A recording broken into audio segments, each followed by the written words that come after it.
예레미야 39장 1절부터 18절까지 우리 함께 읽겠습니다. 유다의 시드기야 왕의 제9년 열째 달에 바벨론의 느부갓네살 왕과 그의 모든 군대가 와서 예루살렘을 에워싸고 치더니 시드기야의 제11년 넷째 달 아홉째 날에 성이 함락되니라. 예루살렘이 함락되매 바벨론의 왕의 모든 고관이 나타나 중문에 앉으니 곧 내려갈 사레셀과 삼갈네부와 내시장 살스김이니 내려갈 사레셀은 궁중장관이며 바벨론의 왕의 나머지 고관들도 있더라. 유다의 시드기야 왕과 모든 군사가 그들을 보고 도망하되 밤에 왕의 동산 길을 따라 두담 샘문을 통하여 성읍을 벗어나서 아라바로 갔더니 갈대아인의 군대가 그들을 따라 여리고 평원에서 시드기야에게 미쳐 그를 잡아서 데리고 하맛 땅 림나에 있는 바벨론의 느부갓네살 왕에게로 올라가매 왕이 그를 신문하였더라. 바벨론의 왕이 림나에서 시드기야의 눈앞에서 그의 아들들을 죽였고 왕이 또 유다의 모든 귀족을 죽였으며 왕이 또 시드기야의 눈을 빼게 하고 바벨론으로 옮기려고 사슬로 결박하였더라. 갈대아인들이 왕궁과 백성의 집을 불살하며 예루살렘 성벽을 헐었고 사령관 느부사르단이 성중에 남아있는 백성과 자기에게 항복한 자와 그 외에 남은 백성을 잡아 바벨론으로 옮겼으며 사령관 느부사르단이 아무 소유가 없는 빈민을 유다 땅에 남겨두고 그날의 포도원과 밭을 그들에게 주었더라. 바벨론의 느부갓네살 왕이 예레미야에 대하여 사령관 느부사르단에게 명령하여 이르되 그를 데려다가 선대하고 해하지 말며 그가 네게 말하는 대로 행하라. 이에 사령관 느부사르단과 내시장 느부사스반과 궁중장관 내려갈 사레셀과 바벨론 왕의 모든 장관이 사람을 보내어 예레미야를 감옥들에서 데리고 사반의 손자 아이감의 아들 그다랴에게 넘겨서 그를 집으로 데려가게 하며 그가 백성 가운데에 사니라. 예레미야가 감옥들에 갇혔을 때에 여호와의 말씀이 그에게 임하니라. 이르시되 너는 가서 구스인 에벤멜렉에게 말하기를 만군의 여호와 이스라엘의 하나님의 말씀에 내가 이 성에 재난을 내리고 복을 내리지 아니하리라 한 나의 말이 그날에 네 눈앞에 이루리라. 여호와의 말씀이니라. 내가 그날에 너를 구원하리니 네가 그 두려워하는 사람들의 손에 넘겨지지 아니하리라. 내가 반드시 너를 구원할 것인즉 네가 칼에 죽지 아니하고 네가 노략물같이 네 목숨을 얻을 것이니 이는 네가 나를 믿었음이라. 여호와의 말씀이니라 하시더라. 아멘. 오늘도 저와 여러분에게 하나님의 함께 하시는 충만하신 은혜가 임하기를 예수님의 이름으로 축복합니다. 오늘부터 이제 추석 명절 연휴가 시작됩니다. 그래서 내일과 모레 그렇게는 새벽 기도회가 없습니다. 그래서 다음 주 월요일부터 또 새벽 기도회가 시작되는 거 또 착오 없으시기를 바라고요. 환절기여서 제가 또 비염이 심해져 가지고 새벽에 이렇게 찬양하거나 또 말을 하기가 또 쉽지가 않습니다. 여러분들도 건강 조심하시고 하나님의 은혜 가운데 복되고 행복하고 풍성한 그런 추석 맞이하시기를 바랍니다. 오늘 우리가 읽은 이 말씀을 가지고 우리 그 파멸을 당하는 자, 구원을 받는 자라는 제목으로 말씀을 나누도록 하겠습니다. 파멸을 당하는 자, 구원을 받는 자. 이게 서로 반대되는 거죠, 완전히. 어떤 사람은 파멸을 당하고 어떤 사람은 구원을 받는다는. 우리가 세상을 살아가다 보면 똑같은 그 삶의 여정을 가는데 어떤 사람은 잘 되고 어떤 사람은 못 되고 이런 경우가 있죠. 사람들은 흔히 그것을 이제 운이 따른다 또는 뭐 사주가 좋다 뭐 이런 식으로 그렇게 평가를 하기도 합니다. 그래서 이상하게 운이 따라서 세상에서 뭔가 하는 것마다 잘 되는 그런 경우가 있는 반면에 이상하게 하는 것마다 또 문제가 생기게 되고 또 거기에 대해서 좋은 결과를 얻지 못하는 그런 사람도 있다라는 거예요. 우리가 뭐 어디 여행지라든가 아니면 맛집 같은 데 이런 데를 가면 어떤 집은 이 똑같이 같은 동네에 있고 바로 이 같은 어떤 업종인데도 불구하고 어떤 집은 미어 터지는 데가 있고 어떤 집은 또 팔이 날리는데 그런 데가 있는 거죠. 그 이유가 뭘까요, 여러분? 뭐 세상 사람들은 그렇게 말합니다. 앞서 이야기한 대로 어떤 집은 뭐 운이 좋고 어떤 집은 그렇지 못하고 또 어떤 집은 이제 뭐 특별한 어떤 맛이나 또 비법이 있기도 하죠. 예. 그러나 우리는 하나님을 믿는 하나님의 사람들입니다. 우리가 세상에서 똑같은 그런 인생의 삶을 살다가 정말 운이 좋거나 뭐 이래서 잘 먹고 잘 살게 되고 일이 잘 풀리게 되는 그런 경우를 우리가 동경하고 기대하거나 또 바라서는 안 돼요. 우리는 하나님을 믿는 사람들이기 때문에 하나님이 그것들로 인하여서 오히려 우리에게 결국에는 우리의 그 마지막이 파멸당하는 자가 될 수 있기 때문입니다. 그래서 우리가 먼저는요, 이 말씀을 생각할 때에 먼저는 우리가 하나님 앞에 복을 받는 것을 기대하고 바라고 소망해야지. 그것이 우리에게 은혜가 되고 복이 되는 것으로 생각해야 되지. 세상에서 뭔가 펴지고 잘 되고 일이 잘 풀리고 이것을 하나님이 주신 그 복의 전부라고 생각을 하면 안 된다는 거예요. 저는 오늘 말씀을 읽다가 도망가다가 붙잡힌 사람들 있지 않습니까? 4절에 보니까 유다의 시드기야 왕과 모든 군사가 그들을 보고 도망하되 그랬어요. 우리나라가 과거에 임진왜란 뭐 이런 거 있을 때에 무능하고 연약한 그런 왕이 선조가 백성들을 버려두고 도망간 게 그게 오늘날까지 역사적 비평을 받지 않습니까? 비판을 받지 않습니까? 그거랑 좀 비슷한 그런 경우죠. 유다의 시드기야 또 모든 군사, 소위 말해서 이제 고관들이죠. 이 사람들이 전부 다 도망을 갑니다. 왕의 동산 길을 따라 두담 샘문을 통하여. 이게 당시에는 이제 예루살렘 성이 담이 이렇게 두 개가 있는 거죠. 이 성벽이 두 개가 있기 때문에 그래요. 성벽이 두 개가 있어가지고 이게 담이 두 개가 되는 거예요. 그 성벽 사이에는 이제 저수지 같은 게 있는 겁니다. 이게 군사적으로 외부의 침략을 이제 좀 어렵게 만들기 위해서 이렇게 하는 거죠. 담을 두 개를 두고 그 사이에 물 저수지를 만들어서 사람들이 다니지 못하도록. 근데 거기에 이제 사람들이 다닐 수 있는 비밀 통로들이 있는 거예요. 그래서 이 사람들이 이제 그쪽으로 빠져나가는 겁니다. 이 사람들은 어떤 사람이었습니까? 당시에는 최고 권력자들 아닙니까? 힘을 가지고 있고 뭐 두말할 필요도 없이 부자들이고, 이런 사람들이 결국 이런 위기의 상황, 하나님의 심판대 앞에 섰을 때에는요, 하나님 앞에 정말 치명적인 징계를 받고 처참한 몰락을 이루었던 사람이라는 것을 명심해야 합니다. 그 세상 너무 좋아하지 마세요. 세상에서 막 부가 있고 뭐가 잘 풀리고 그래서 저 사람은 똑같이 하는데 왜 저렇게 잘 풀리는데 나는 왜 이렇게 일이 안 풀리나, 그게 너무 자신에 매몰되는 것은 비신앙적인 거예요. 신앙적이지 않는 거예요. 그들의 말로가 어떻게 될 것인지를 생각해 봐야 됩니다. 시드기야를 보십시오.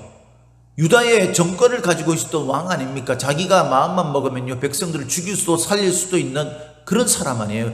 근데 그가 오늘 바벨론에 의해서 어떻게 됐어요? 두 눈 뽑히고 6절에 보니까 유다의 모든 귀족들과 그의 아들들이 죽었다고 그랬어요. 이게 얼마나 처참한 거예요. 자기가 왕이 되어서 권력을 휘두르고요, 자기 뜻대로 모든 것들을 해나갈 때 이때는 이런 일이 생길 줄 몰랐던 거죠. 아무도 몰랐던 거예요. 예수님도 비유를 통해서 그렇게 말씀하지 않습니까? 부자가 오늘 우리가 먹고 마시면서 잔치를 벌이자 그랬어요. 자기가 차후에 몇 시간 뒤에 일이 어떻게 될지 모르는 거예요. 그래서 그러다가 자기의 어떤 그런 부를 누리고 자기의 즐거움을 쫓고 이렇게 살고 있다가 하나님이 심판하시면 그 심판대 앞에서 그 모든 것이 누구의 것이 되겠느냐, 그렇게 예수님께서 탄식하면서 말씀하셨지 않습니까? 시드기야는 결국 그 모든 권력을 잃어버리고 두 눈 뽑히고 자식들 다 죽고 그리고 바벨론의 포로로 비참하게 끌려가는 그런 신세가 됐다라는 거예요. 그러니까 우리가 이 말씀을 통해서 제일 먼저 생각해야 될 것은 뭐냐면요, 우리가 세상에서 내가 잘 풀리는 것과 풀리지 않는 것, 그것이 우리 인생의 전부가 아니다라는 것. 그보다 훨씬 더, 이것들은 모두 허구적인 거에 불과하다는 거예요. 그것보다 훨씬 더 중요한 것은 뭐냐면 하나님 앞에서 우리가 심판받는 것을 우리 마음속에 정말 두렵고 떨리는 마음으로 생각해야 합니다. 사랑하는 성도 여러분, 세상에서 잘 되는 건 너무 좋아하지 마시고요. 물론 그것도 하나님이 주신 복입니다. 복일 수 있고. 그러나 여러분, 하나님을 배제하고 그것들에 내가 하나님 앞에 받는 복이 전부인 줄 알고 그렇게 살지 말라는 거예요. 하나님 앞에 심판받을 때 우리가 파멸당하는 자가 되어서는 안 된다는 거죠. 시드기야 왕은요, 왜 파멸을 당했습니까? 우리가 앞서서 시드기야에 대해서 계속 이야기했지 않습니까? 그죠? 하나님의 말씀을 그들도 들었어요. 하나님의 말씀을 들었고 때로는 하나님의 사람 예레미야를 신뢰합니다. 하나님의 말씀에 대해서 궁금해도 합니다. 그러나 뭐가 없어요? 말씀대로 살고자 하는 용기가 없어요. 뜻이 없어요. 그러고자 하는 의지가 없습니다. 왜 그렇습니까? 사람들의 눈치를 보기 때문에, 다시 말해서 세상의 마음이 뺏긴 거예요. 자기 인생에는 지금 눈앞에 펼쳐지는 세상이 전부인 거죠. 세상이 전부인 겁니다. 세상에서 내가 어떤 대우를 받고 세상에서 내가 어떻게 내 입지를 마련하고 이것이 시드기야 삶의 전부인 거예요. 그래서 하나님이 계시고 하나님께서 이 예레미야를 통해서 자신에게 뭔가를 말하고 이 예루살렘의 운명이 어떻게 될 것인지 이런 것들에 대해서 궁금해했어요. 예레미야가 하나님이 보낸 사람이라는 것도 어느 정도는 알고 있었습니다. 그래서 그에게 끊임없이 물었지만 뒷문 열어놓고 자신이 핑곗거리를 찾아놓고 이러기 위해서 비밀이 물었고 하나님의 말씀을 따를 생각이 아예 없었던 거죠. 자신의 왕위를 어떻게 유지할 수 있을까, 이것만 관심이 있었던 거예요. 오늘날에 수많은 그리스도인들이 이런 삶을 사는 사람들이 많습니다. 하나님을 믿는 것도 자신의 어떤 세상에서의 입지를 유지하는 데 필요한 도구 정도로만 생각하는 거죠. 하나님을 그런 정도로만 생각하는 거예요. 그래서 나한테 어려운 일이 있으면은 좀 기도 한번 해볼까 이러다가 좋은 일 생기고 편안해지면은 내 그 삶 누리면서 사는 것들에 내 온 마음과 뜻과 시간과 물질을 다 드리는 그런 비신앙적인 불신앙의 삶을 사는 그런 것이 오늘날의 수많은 그리스도인들의 모습이 되어버렸다는 거예요. 너무나 안타깝게도. 그래서 여러분, 우리는 분명히 해야 합니다. 여러분들은 하나님이 심판하실 그날을 준비하며 사는 자입니까? 아니면 여러분들이 이 땅에서 어떤 대우를 받고 어떻게 내가 풍요롭게 살 것인가에 여러분들이 초점을 맞추고 사는 사람들입니까? 후자라면 여러분들은 신앙의 사람이 아닙니다. 그럴 때 하나님은 결국 우리를 심판하실 마지막 날에 우리가 하나님 앞에 구원을 받을 어떤 근거가 있겠느냐 이 말이에요. 반면에 여러분, 이런 시드기야와 그 고관들이 결국 이 비참한, 그래서 자신의 안위를 위해서 위험의 상황이 왔을 때 결국 백성들 다 버려두고 도망이나 치고 있는 이런 모습, 이것들로 인해서 비참한 결말, 그 최후를 맞이했던 것과 반대로 하나님 앞에 구원받은 자의 모습이 나옵니다. 그 사람이 누굽니까? 11절부터 예레미야예요. 예레미야가 이전에 어땠어요, 여러분? 예레미야가요, 사람들한테 붙잡혀가지고 끊임없이 구덩이에 던져지게 되고 빠지게 되고 그러죠. 우리가 38절 말씀에 보면, 38장 말씀에 보면 예레미야가 사람들을 붙잡혀가지고 거기에 진창 속에 구덩이 속에 빠지죠. 6절에 보니까 왕의 아들 말기야의 구덩이에 던져 넣을 때에 그 진창 속에 빠져가지고요, 죽을 날만 기다리는 그런 비참한 신세였어요. 사람들이 겨우 구해주면 그냥 어떻게 목숨을 건지고 이러는 그의 삶은 어땠습니까? 하나님이 결국 자기를 책임지실 것이다라는 생각. 하나님이 죽이시면 죽는 거예요. 하나님이 살리시면 감사하며 사는 거죠. 하나님이 이렇게 하라 하시면 이렇게 하고 저렇게 하라고 하시면 저렇게 하는 겁니다. 기업이 물을 자가 되라 그러면 그렇게 하고, 그것을 위해서 네가 목숨이 위태로워도 그 일을 시행하라 그러면 그렇게 하는 거예요. 예레미야는 그런 삶을 살았어요. 사람들은 다 손가락질할 겁니다. 네가 하나님의 말씀을 듣고 그렇게 사는데 너에게 지금 얻어진 결과가 뭐냐? 결국 구덩이에 빠져가지고 죽을 날만 기다리고 있는 그런 신세 아니냐라고 조롱했을 거예요. 분명히. 예레미야 자신은 어땠을까요? 시드기야에게 자기가 억울하게 그렇게 지금 당하고 있다는 것을 항변하면서 이야기합니다. 그 사람들에게 다시 붙잡혀가는 것이 나에겐 두려움이라고 그렇게 이야기했어요. 자기가 죽을까 두렵다라고까지 이야기했어요. 두려움이 느껴졌어요. 맞습니다, 여러분. 우리가 믿음의 사람이라도 두려움이 안 느껴지는 게 아니에요. 믿음의 사람이라도 두려움이 느껴져요. 분명히 사람들에게 조롱받고 자신의 마음속에도 걱정과 염려와 두려움이 임하는 것이 사실입니다. 그러나 예레미야는 믿음이 있는 사람이었어요. 믿음의 사람 아닙니까? 그는 하나님이 결국 자신의 삶을 책임지실 것이다. 죽이든 살리든 나는 하나님의 손에 있다 라는 믿음이 분명한 사람이었어요. 저와 여러분들이 어떻습니까, 여러분? 주변 사람들이 우리를 향해서 손가락질하고 조롱하는 것에 우리가 민감하게 반응합니까? 그래서 내가 왜 이런 대접을 받으며 살아야 하는가 라고 생각하면서 나도 저 사람들과 똑같이 세상에서 힘을 가지고 세상에서 돈을 가지고 내가 할 수 있는 것 최대한 하면서 사는 게 중요하지 뭐 신앙생활 그렇게 열심히 해가지고 내가 얻는 것이 있을까 이런 생각을 가지고 있습니까? 세상 속에서 세상 사람들이 가지는 것들을 잃어버리는 나의 삶이 두렵고 무섭습니까? 여러분, 저와 여러분들은 믿음의 사람이에요. 우리가 하나님의 손에 맡긴 사람들 아닙니까? 내 인생 죽이든 살리든 하나님이 알아서 하십시오. 내가 이래든 저래든 하나님은 결국 나를 구원하실 분이시고 하나님은 하나님 나라의 나를 인도해서 영원한 멸류관 생명의 기쁨, 영원한 생명을 얻게 하실 분 아닙니까? 그런 하나님을 믿는 믿음을 가진 자가 바로 저와 여러분 아닙니까? 결국 이 예레미야는 어떻게 됐습니까? 석방됩니다.